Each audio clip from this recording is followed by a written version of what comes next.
శ్రీ గురుభ్యో నమః. మహాభారతం ఆది పర్వం 61వ అధ్యాయంలో ఉన్నాం. నిన్న 60వ అధ్యాయంలో జనమేజయుడు వ్యాసుల వారిని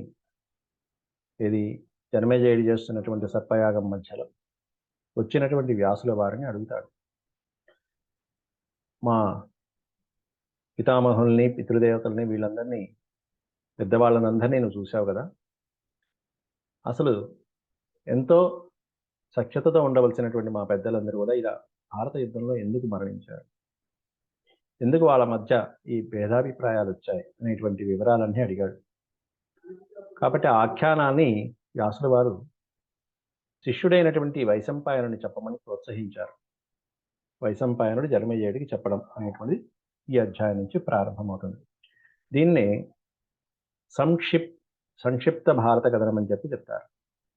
సంక్షిప్య భారత కథాకథనం వైశంపాయనుడు జనమేజయుడికి చెప్పింది. అది ఈ అధ్యాయంలో చూస్తాం. ముందుగా ప్రార్థనతో ప్రారంభించుకుందాం. ఓం శుక్లాంబరధరం విష్ణుం శశివర్ణం చతుర్భుజం ప్రసన్నవదనం ధ్యాయేత్ సర్వవిఘ్నోపశాంతయే. వ్యాసం వసిష్ఠనప్తారం శక్తేః పౌత్రమకల్మషం పరాశరాత్మజం వందే సుఖతాతం తపోనిధిం. వ్యాసాయ విష్ణురూపాయ వ్యాసరూపాయ విష్ణవే నమో వై బ్రహ్మనిధయే వాసిష్ఠాయ నమో నమః. నారాయణం నమస్కృత్య నరం చైవ నరోత్తమం దేవీం సరస్వతీం వ్యాసం తతో జయముదీరయే.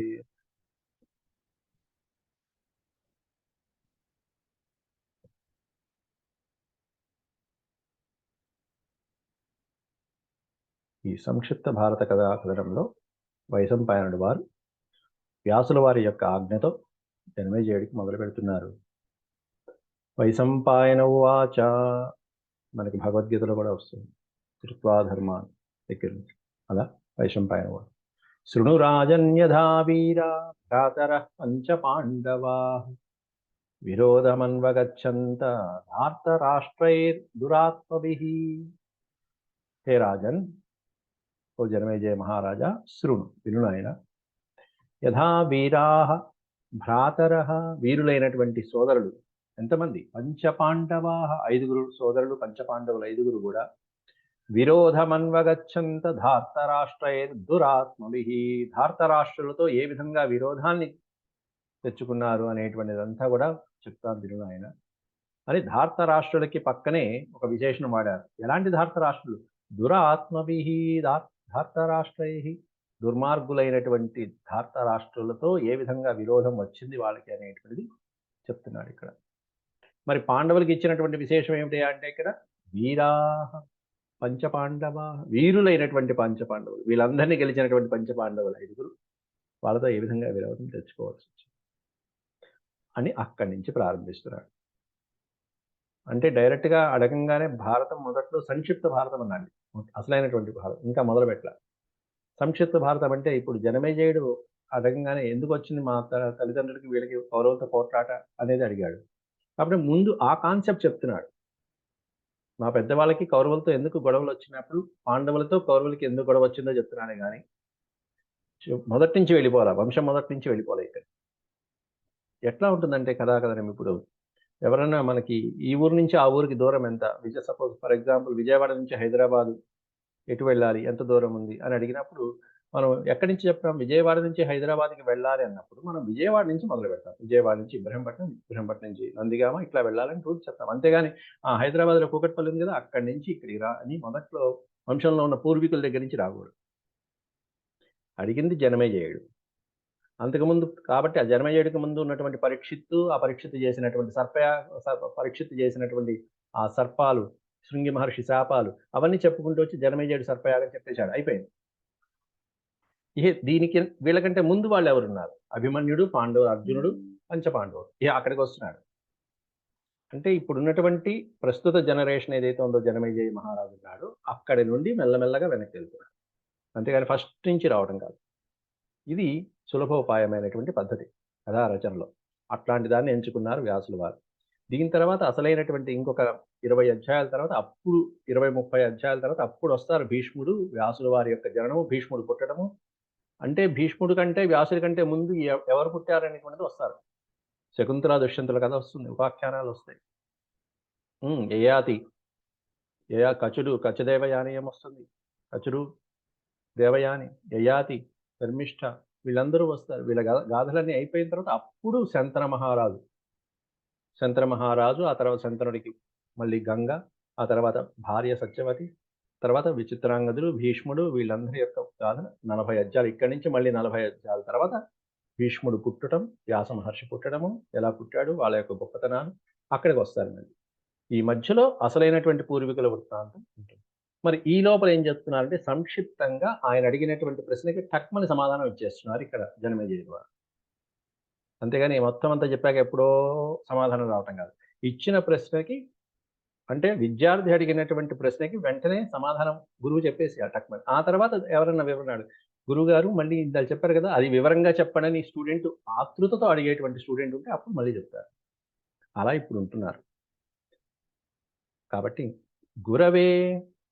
గురవే ప్రాంగ్ నమస్కృత్య మనోబుద్ధి సమాధిభిః సంపూజ్య చ ద్విజాన్ సర్వాం తథా అన్యాని విదుషో జనాన్ సంపూజ్య చ ద్విజాన్ సర్వాన్ తథా అన్యాన్ విదుషో జనాన్.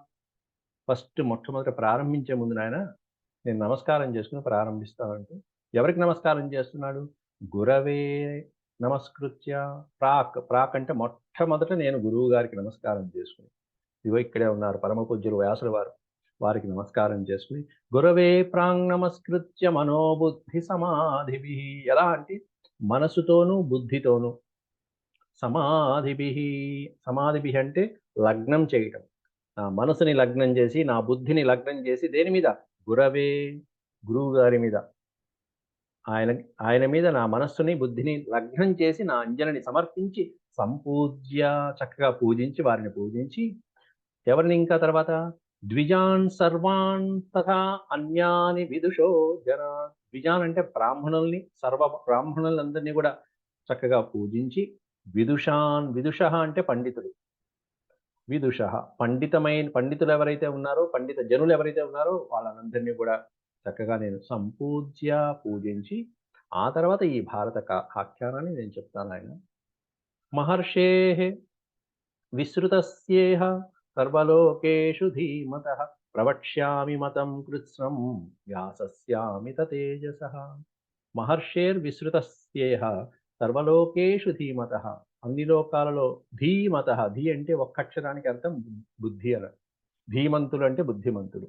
ధీమతః సర్వలోకేషు, అన్ని లోకాలలో ధీమతుడు ఎవరైతే ఉంటారో అటువంటి వ్యాస మహర్షి చెప్పినటువంటి ఈ భారత కథనాన్ని ప్రవక్ష్యామి, అటువంటి భారత కథనాన్ని నీకు ప్రవక్ష్యామి, ప్రబోధయామి, చెప్తున్నాను నాయన.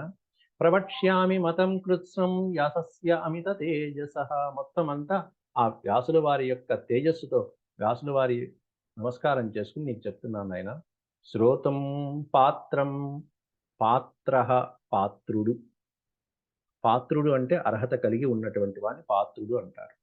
శ్రోతుం పాత్రం చ రాజం స్వం ప్రాప్యే మాం భారతీం కథాం గురోర్ వక్త్ర పరిస్పందో మనస్ప్రోత్సాహతీవ మే.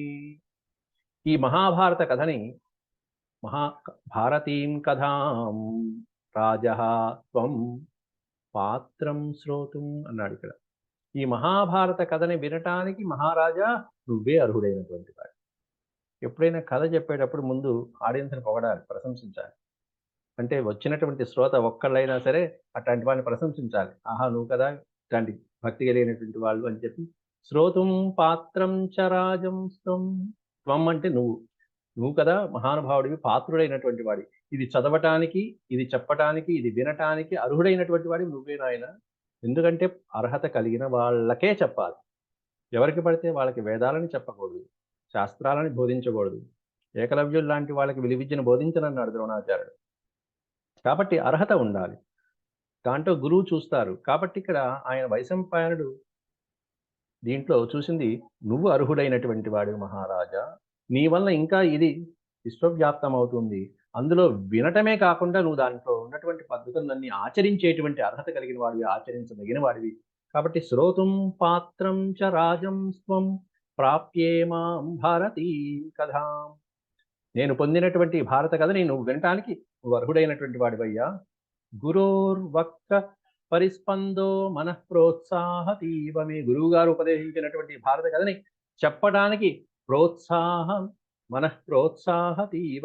మే మే మనః, నా యొక్క మనస్సు ప్రోత్సహిస్తున్నదయ్యా, ఎంతో ఆతృత పడుతున్నది నీకు చెప్పడానికి. నువ్వు కదా అర్హుడైనటువంటి వాడివి అని చెప్పి ఇక భారత కథని ఉత్సాహంగా చెప్తున్నారు. అంటే వినేటువంటి శ్రోతని మెచ్చుకుంటూ, ఇటు చెప్పినటువంటి గురువుని నమస్కరించుకుంటూ మొదలు పెడుతున్నారు. ఆనందంగా ఉందయ్యా నీకు చెప్పడానికి. శృణు రాజన్ యథా భేద. శృణు రాజన్, హే రాజన్ శృణు. యథా భేద కురు పాండవయోరభూత్. కురు పాండవయో భేద అభూత్. ఏ విధంగా కురు పాండవులకి విభేదం కలిగింది అనేటువంటి భేద అంటే విభేదం, వాళ్ళ మధ్యలో విపరీతమైనటువంటి విభేదాలు, భేదాభిప్రాయాలు ఎలా కలిగాయి అనేటువంటిది శృణు రాజన్, వినవయ్యా. ఎందుకని కలిగింది ఆ భేదాభిప్రాయం? రాజ్యార్థే ద్యూత సంభూతో వనవాసస్తథైవ చ.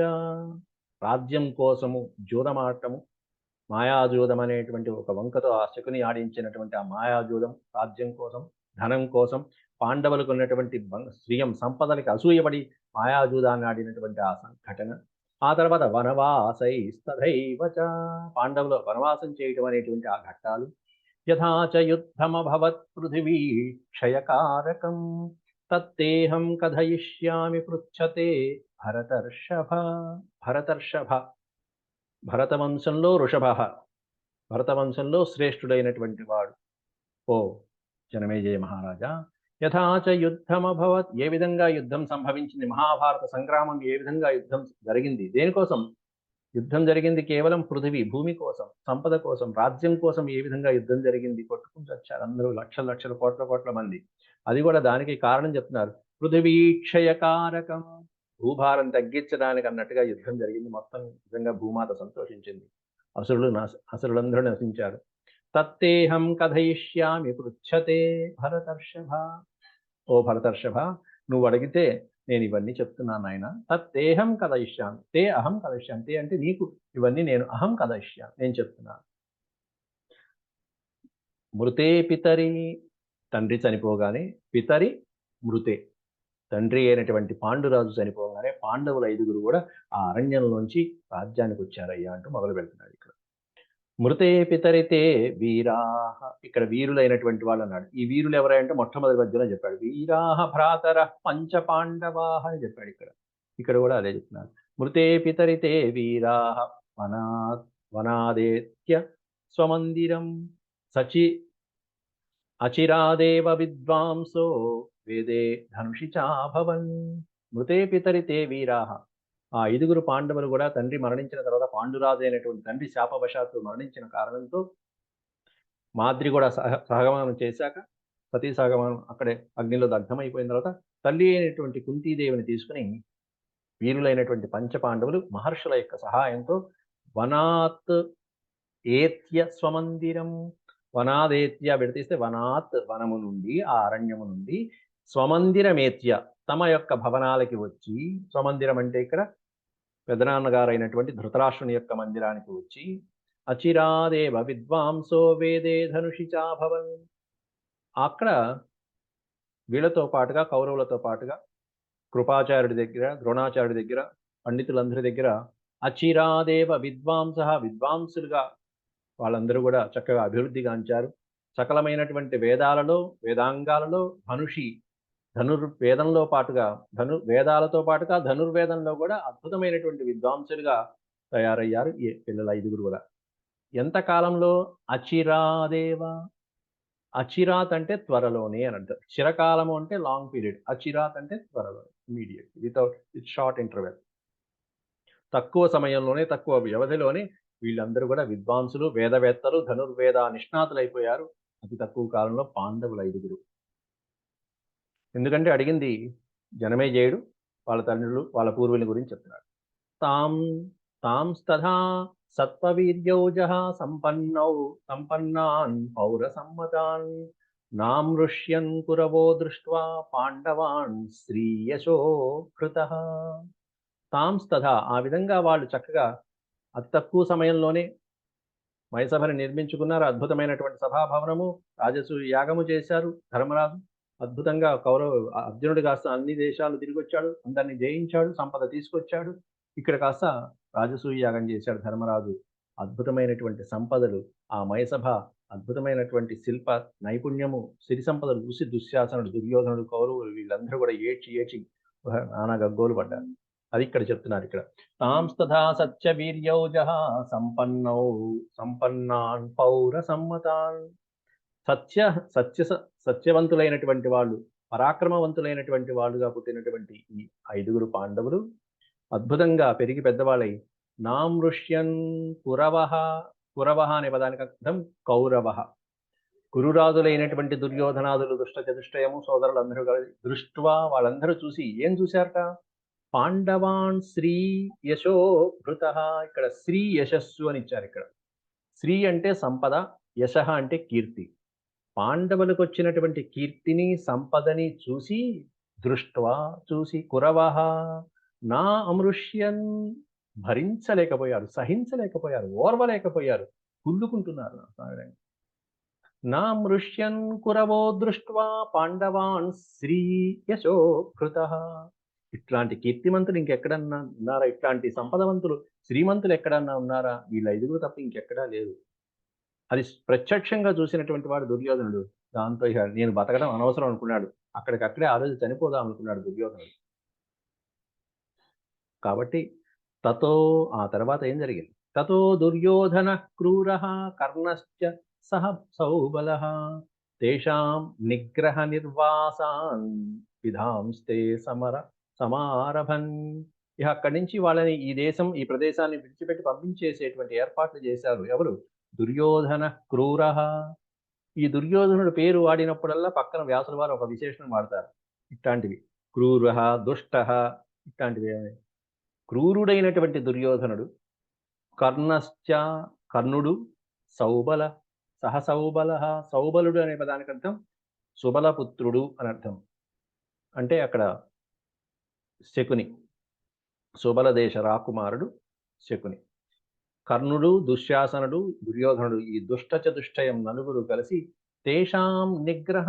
తేషాం అనే పదానికి ఇక్కడ అర్థం అక్కడ ఆ 5గురిని, ఆ పంచపాండవుల 5గురిని నిగ్రహించడం కోసం, ముఖ్యంగా భీముణ్ణి నిగ్రహించడం కోసం తేషాం నిగ్రహ నిర్వాసాన్ అంటే దేశము నుంచి పంపించేట్టుగా, ఈ ప్రదేశాన్ని విడిచిపెట్టి పంపించేట్టుగా ఏర్పాట్లు ఏవైతే ఉంటాయో విధాంస్తే సమారభన్. వాటికి ఆలోచనలు ఆరంభించుకుంటూ కూర్చున్నారు. ఏం చేస్తే. ఆ తర్వాత అక్కడి నుంచి మెల్లగా వాళ్ళని పంపించడం కోసమని తండ్రి సహాయంతో వాళ్ళని వారణావతారం, లక్క ఇంట్లో దగ్ధం చేసేటువంటి ఉపాయాలు, అంతకంటే ముందే భీముణ్ణి సంహరించేటువంటి ఉపాయాలు దుర్యోధనుడు చాలా చేశాడు. ఆ దుర్యోధనుడు చేసినటువంటి 4-5 సన్నివేశాలు కూడా ఇక్కడ చెప్తున్నారు. తతో దుర్యోధన క్రూరః కులింగస్య మతే స్థితః పాండవాన్ వివిధోపాయై రాజ్యహేతోరపీడయత్. తతో దుర్యోధన క్రూరుడైనటువంటి ఆ దుర్యోధనుడు కులింగస్య మతే స్థితః. ఈ శకుని యొక్క బుద్ధితో, మతి, కులింగస్య మతి అంటే శకుని యొక్క బుద్ధిని గైకొని పాండవాన్ వివిధోపాయై వివిధ రకాలైనటువంటి ఉపాయాలతో పాండవులని రాజ్యహేతోరపీడయత్ రాజ్యం నుంచి పంపించేటువంటి ఉపాయాలు ఆలోచిస్తూ మొట్టమొదట్లో అంతకుముందే చిన్న వయసులోనే భీముడికి విషాహారాన్ని తినిపించిన ఘటన చెప్తున్నారు ఇక్కడ. దదావధ విషం పాపో భీమాయ ధృతరాష్ట్రజ్జః జరయామాస తద్వీరః సహాన్నేన దృకోదరః. ధృతరాష్ట్ర అంటే తెలుసు, మరి ధృతరాష్ట్రజ్జః అంటే ఎవరు? ధృతరాష్ట్రుడికి పుట్టినవాళ్ళు అని అర్థం. జహ అనే ఒక్క అక్షరానికి అర్థం పుట్టినవాడు అని అర్థం. పుట్టినది, పుట్టినవాడు. మనకి గిరి నుండి ఉద్భవించినది, గిరికి పుట్టినది. గిరిజ, వారిజ, పద్మజ, పద్మము నుండి ఉద్భవించినది. అలా ఇక్కడ ధృతరాష్ట్రజః, ధృతరాష్ట్రునికి పుట్టినటువంటి వాడు ఎవరు? అద్భుతమైనటువంటి విశేషణ వాడు.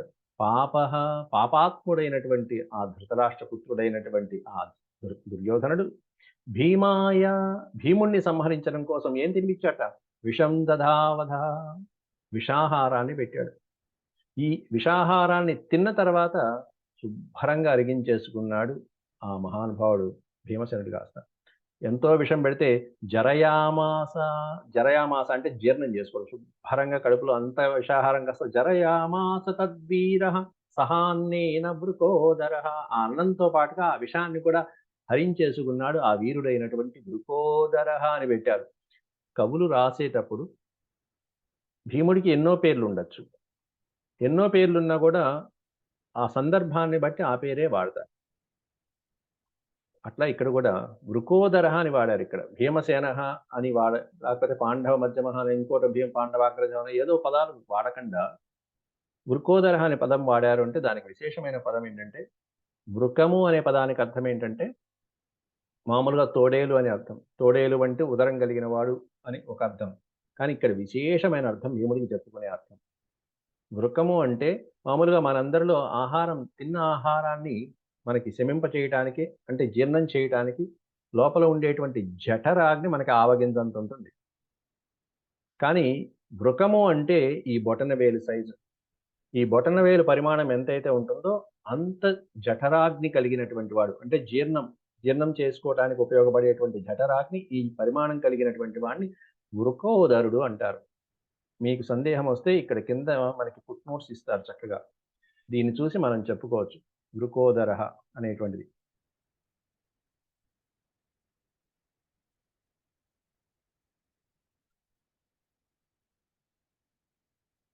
ఇక్కడ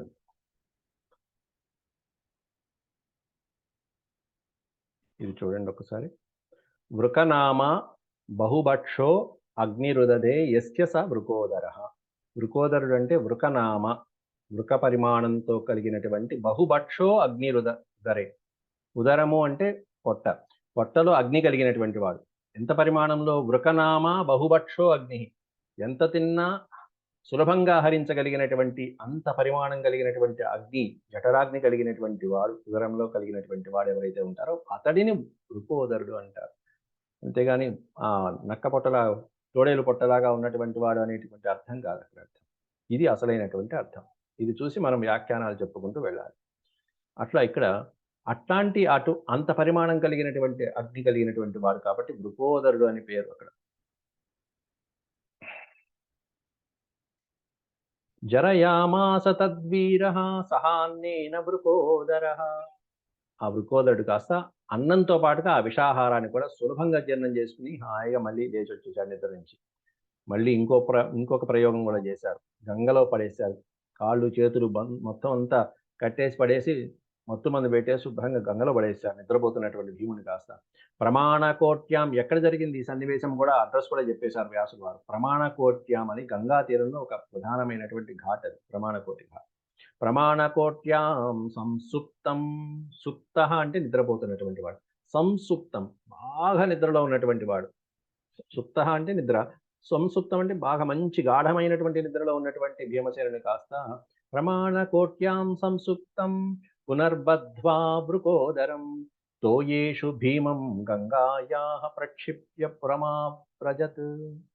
అటువంటి ఆ వృకోదరుని తోయేషు, గంగాయాః తోయేషు, గంగాయాః తోయేషు, తోయము అంటే నీరు, గంగాయాః తోయేషు అంటే గంగా జలాలలో ఆ భీముణ్ణి కాస్త ప్రక్షిప్య పడేసేసి పురమావ్రజత్, వీళ్ళు మాత్రం తిరిగి నగరానికి వచ్చేశారు.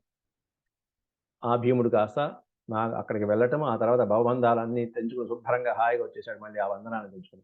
యదా విబుధ్య, నిద్ర నుంచి లేచి హాయిగా ఒకసారి విదిలించుకున్నాడు, బంధనాలన్నీ అయిపోయాయి. యదా విబుధ్య అంటే నిద్ర నుంచి మేలుకోవడం. యదా విబుధ్య కౌంతేయస్తదా సంచిద్య బంధనం, ఛిద్య అంటే ఛేదించడం, సంచిద్య అంటే సులభంగా, అతి సులభంగా, చాలా చక్కగా ఎంతో తేలిగ్గా బంధనాల్ని తెంచుకుని ఉదతిష్టన్ మహాబాహుర్భీమసేనో గతవ్యధః.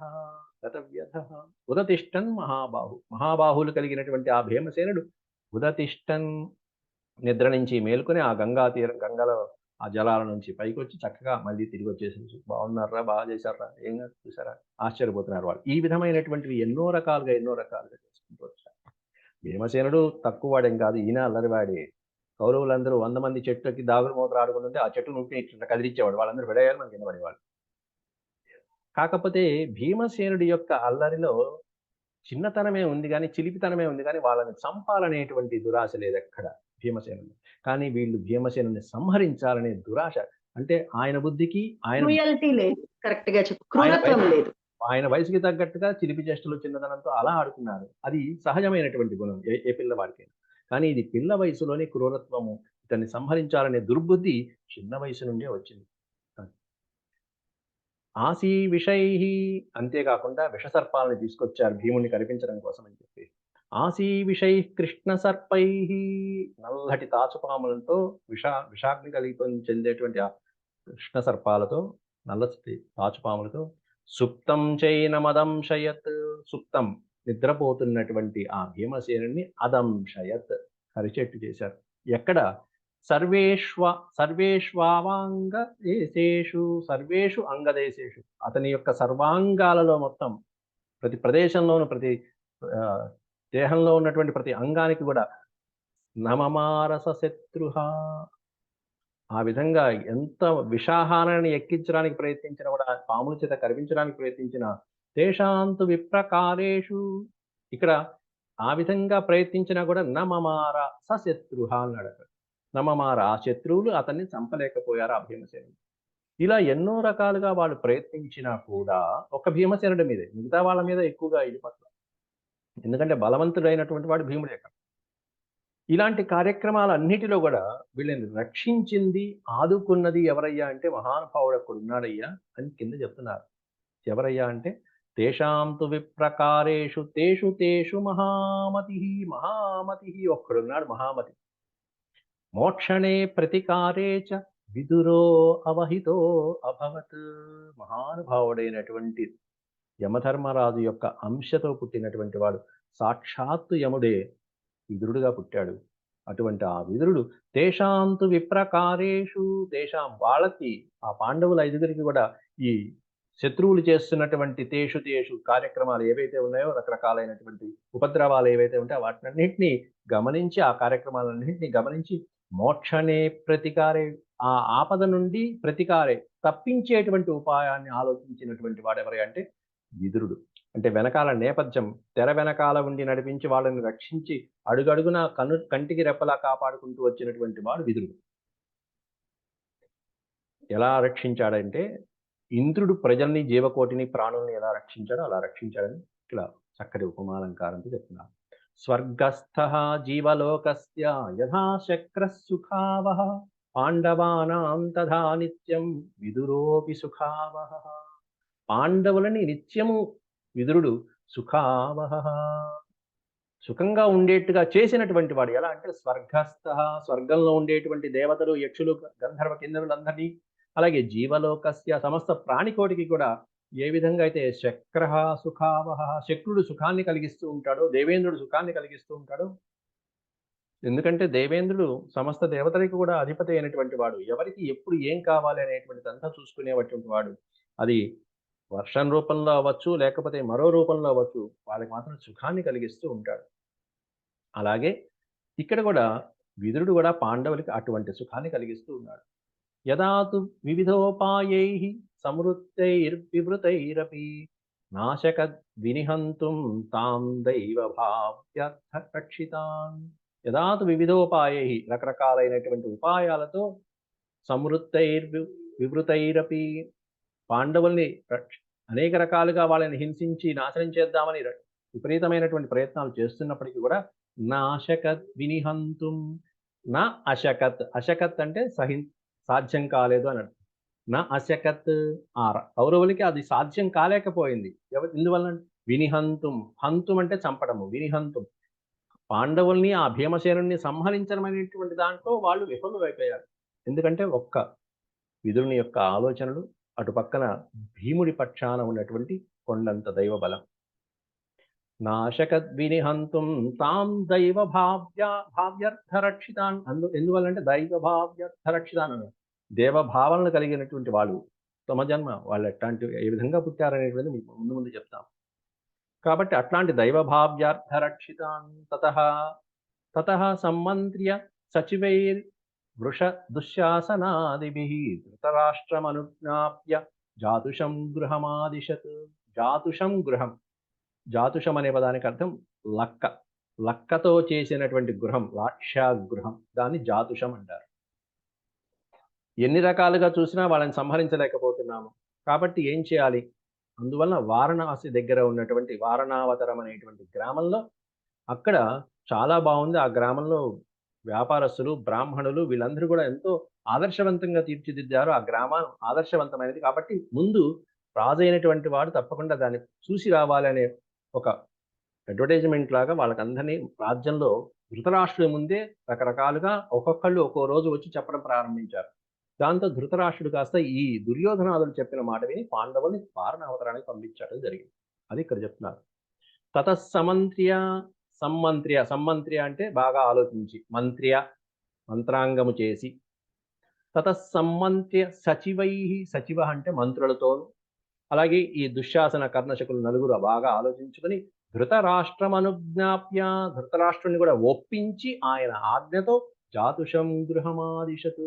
నాన్న వీళ్ళు ఇక్కడ ఉంటే నేను ఉండను, నేను చచ్చిపోతా అనే లెవెల్లో ఇక తండ్రిని బ్లాక్మెయిల్ చేసే రీతిలో వచ్చేది దుర్యోధనుడి యొక్క వచనాలు. దాంతో ధృతరాష్ట్రుడు పుత్ర వ్యామోహంలో వీళ్ళని ఇంటి నుంచి పంపించాలి పాండవుల్ని, కాబట్టి దూరంగా ముందు పంపిద్దాం. జాతుషం గృహమాదిశతు. కాబట్టి లక్క ఇంటి నిర్మాణానికి ఆదేశించారు ధృతరాష్ట్రుడు. తత్ర తన్వాసయామాస అమితౌజసః సుతప్రియైషీ తాన్ రాజా పాండవానంబికా సుతః. దేనికి చేశాడు ధృతరాష్ట్రుడు ఈ పని అంటే సుతప్రియైషి. సుతుడు అంటే కుమారుడు. సుతప్రియైషి అంటే సుతుల యొక్క ఇష్టాన్ని కోరుకునేవాడు. దుర్యోధనుడు బాగుండాలి. దుర్యోధనుడు పుట్టంగానే అందరూ విడిచిపెట్టమన్నారు. కానీ మొదటి కొడుకు పెద్దవాడు, వాడిని విడిచిపెడితే ఎట్లా అని చెప్పి విధి ప్రారంభంతో విడిచిపెట్టాల. అటువంటి దుర్యోధనుని యొక్క ప్రియం కోసం అని చెప్పి అంబికా సుతః, అంబికా కుమారుడైనటువంటి, అంబికకి పుట్టినటువంటి గుడ్డివాడైనటువంటి ధృతరాష్ట్రుడు పాండవానాం, పాండవులందరినీ ఐదుగురిని కూడా తత్ర తాన్ వాసయామాస, అక్కడ వారణావతారంలో మీరు నివసించింది నాయన అని ఆజ్ఞాపించేశాడు. పాండవానామమితోజసః సుతప్రియైషీ తాన్ రాజా పాండవాన్ అంబికాసుతః. అంబికాసుతుడైనటువంటి ఆ ధృతరాష్ట్రుడు పాండవుల్ని ఆ వారణావతరంలో లక్క ఇంట్లో, లక్క ఇల్లు అని చెప్పంగా వారణావతరంలో నివసించమని చెప్పి ఆజ్ఞాపించడం జరిగింది. తతో వివాసయామాస రాజ్యభోగ బుభుక్షయా తే ప్రాతిష్టంత సహిత నగరాన్ నాగసాహ్వయత్. నగరాన్ నాగసాహ్వయత్. నాగసాహ్వయత్ అనే పదం మనకు అంత ముందు కూడా వచ్చింది. నాగము అంటే హస్తి, నాగసాహ్వయత్ అంటే హస్తినాపురము అని. తే ప్రాతిష్టంత సహిత నగరాన్ నాగసాహ్వయత్. ఇక పెదనాన్న చెప్పారు, పెదనాన్న మాట శిరోధార్యం. మనకి తండ్రి లేరు కాబట్టి, తండ్రి తర్వాత అంతకంటే పెద్ద ఆయన తండ్రి కాబట్టి ఈయన మాట మనం వినాల్సిందే అని ధర్మరాజు పట్టు. ధర్మరాజు ఒక మాట ఒకసారి ఆయన విన్నాడంటే మిగతా నలుగురు ఆయన అనుసరిస్తూ ఉంటారు. కాబట్టి ధృతరాష్ట్రుడు మాట చెప్పంగానే ధర్మరాజు అలాగే అన్నాడు. వెనకాల సోదరులు కూడా అన్నగారి మాటే అన్నారు. ప్రస్థానే, ఇక అక్కడి నుంచి బయలుదేరారు.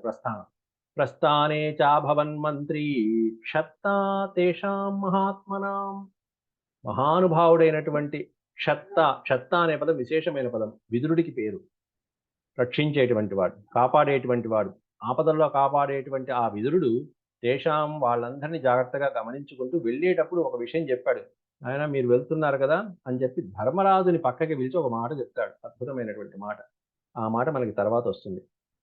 తేన ముక్త, ఆ ఒక్క మాటతో ధర్మరాజు అలర్ట్ అయిపోయి ఆ లాక్షాగృహం నుంచి బయటపడ్డాడు. తేన ముక్త, ముక్త అంటే బయటపడటం. ఆ లాక్షాగృహం నుంచి ఆ ఉపాయంతో విదురుడు ఇచ్చినటువంటి ఆ ఒక్క సలహాతో తేన ముక్త జతుగృహం. జతుగృహం అంటే లక్క ఇల్లు. ఇందాలో ఏమన్నా ఇంకో జాతుషం గృహం అన్నారు, ఇక్కడ జతుగృహం అన్నారు, అంతే తేడా. తేన ముక్త జతుగృహాన్ నిశీధే ప్రాదవన్ వనం. ఏ సమయంలో బయటపడ్డారు ఆ లక్క ఇంట్లో అంటే నిశీధే. నిశీధి అంటే అర్ధరాత్రి సమయంలో, గాఢాంధకారంలో. ప్రాదవద్వనం, అక్కడి నుంచి ఆ ఇంటి నుంచి వనంలో బయటకు వచ్చారు. ఎలా అంటే సొరంగ మార్గంలో బయటకు వచ్చేస్తారు. తత సంప్రాప్య కౌంతేయ నగరం వారణావతం. తతస్సంప్రాప్య కౌంతేయ నగరం వారణావతం. అక్కడ జతుగృహాల నుంచి ఆయన రాత్రిపూటైనా బయటపడాలని చెప్పి ఇచ్చినటువంటి సలహా ఇవన్నీ విని అక్కడి నుంచి వారణావతారానికి బయలుదేరారు పాండవులు. న్యవసంత వారణావతారం అంటే విదురుడిచ్చినటువంటి సలహా విని దానికి ఏం చేయాలన్న ప్రణాళిక వేసుకుని వారణావతారానికి బయలుదేరారు. బయలుదేరిన తర్వాత అక్కడ ఎన్నాళ్ళు ఉన్నారో కాలం చెప్తున్నాడు. న్యవసంత మహాత్మానో మాత్రా సహ పరంతప. మాత్రా సహ అంటే తల్లి అయిన కుంతీదేవితో పాటుగా ఉన్నారు పాండవుల 5గురు. మాత్రా సహ అంటే తల్లితో పాటుగా. ధృతరాష్ట్రేణ చాజ్ఞప్త ఉషిత జాతుషే గృహే. జతుగృహము ఆర్ జాతుషే గృహం. ఆ లక్క ఇంట్లో ధృతరాష్ట్రేణ చ ఆజ్ఞప్త. ధృతరాష్ట్రుని యొక్క ఆజ్ఞ మేర ఉషిత. ఉషిత అంటే నివసిత అని అర్థం. వాళ్ళు అక్కడే నివసించారు ధృతరాష్ట్రుడి యొక్క ఆజ్ఞతో. అయితే ఈ లక్క ఇంటిని కట్టింది ఎవరయ్య అంటే పురోచనాద్ రక్షమాణాః సంవత్సరమతింద్రితాః సురుగాం కారయత్వాత్ విదురేణ ప్రచోదిత. పురోచనుడు అనేటువంటి ఒక మంత్రి, దుర్యోధనుడి మంత్రి, వాడు దీన్ని కేర్టేకర్, ఈ ఇంటిని నిర్మించడంలో ప్రధానమైనటువంటి భూమిక వహించిన వాడు, పాత్రధారి. పురోచనాద్ రక్షమాణాః. ఈ పురోచనుడి యొక్క సలహాతో ఆ ఇంటిని నెయ్యి, త్వరగా కాలిపోయేటువంటి విధంగా ఏ ద్రవ్యాలు అయితే ఉంటాయో అటువంటి గుగ్గిలము, అలాగే లక్క మొదలైనటువంటి వాటితో కట్టినటువంటిది. పురోచనాద్ రక్షమాణ. అటువంటి ఆ ఇంట్లో సంవత్సరమతింద్రిత, ఒక సంవత్సర కాలం పాటు నివసించారట. అంటే ఈ సంవత్సర కాలం పాటు నిద్ర లేకుండా గడిపారు పాండవులు. సంవత్సరం పాటు నిద్రపోల. దుర్యోధనుడు నిద్రపోవద్దన్నాడు. రాత్రిపూట మనం నిద్రపోకూడదు అన్నాడు. అంతే. ఏం చేయాలి? రకరకాల పనులు చేసుకోవాలి. సురుగాం, సొరంగం చేసుకున్నారు. సురుగాం అంటే సొరంగ మార్గం. ఎవరు చెప్పారు సొరంగ మార్గం తవ్వుకోమనంటే విదురేణ ప్రచోదిత. విదురుడి చేత ప్రేరేపించబడి విదురుడు చెప్పినటువంటి విధంగా ఆ ఇంట్లో ఎవ్వరికి తెలియకుండా సురుగాం కారయత్వ, సొరంగ మార్గాన్ని ఏర్పాటు చేసుకున్నారు. సమయం చూసుకున్నారు అంతే. కరెక్ట్గా సమయం చూసుకుని ఆదీప్య జాతుషం వేస్మ, ఆ లక్క ఇంటిని కాస్త వాళ్లే నిప్పు పెట్టేసి దగ్ధ్వా చైవ పురోచనం, దీనికి కారకుడైనటువంటి ఆ పురోచనుడు అనేటువంటి మంత్రిని కూడా దగ్ధ్వా, తగలబెట్టేశారు. ఆ ఇంట్లోనే తగలబెట్టేసి, అంటే ఆ ఇంటికి పక్కనే ఒక చిన్న ఇంట్లో పురోచనుడు కూడా ఉంటాడు. ఆ ఇంటిని నిప్పు పెట్టారు, ఈ ఇంటికి నిప్పు పెట్టేశారు. పురోచనుడు చచ్చాడు. ఈ ఇంట్లో వీళ్ళు సొరంగ మార్గం నుంచి తప్పించుకున్నారు. ఇంకో 5గురు వేరే వాళ్ళు చనిపోయారు. ప్రాదద్రవన్ ప్రాదద్వన్ భయ సంవిఘ్న మాత్రా సహ పరంతప. ఇక్కడ తప్పుపడింది, పరంతప అని ఉండాలి. పంతప పడింది, పరంతప. మహానుభావులైనటువంటి వాళ్ళు తల్లితో సహా మెల్లగా ఆ లక్క ఇంట్లోంచి వనంలోకి ప్రవేశించారు సొరంగ మార్గం ద్వారా, వాళ్ళు నిర్మించుకున్న సొరంగ మార్గం ద్వారా. అట్లా రక్షించబడ్డారు. కేవలం విదురుడు ఇచ్చినటువంటి ఒకే ఒక్క సలహా. అవేంటి అనేది వివరంగా లోపల వస్తుంటాయి. మహాభారతం లోపల మొత్తం ప్రతిదీ వస్తుంది. 24 శ్లోకాలు అయినాయి. దీంట్లో మొత్తం 58 శ్లోకాలు ఉన్నాయి. మిగతా అంశాలు రేపు చెప్తున్నాం. శ్రీరామ్. ఓం శాంతి శాంతి శాంతి. యదక్షరపదభ్రష్టం మాత్రాహీనం చ భవేత్ తత్సర్వం క్షమ్యతాం దేవనారాయణ నమోస్తే. సర్వం శ్రీ వాసుదేవార్పణమస్తు. ఓం సాయిరామ్. టైం అయిపోయినట్టుంది, ఆగిపోతుంది ఇప్పుడు.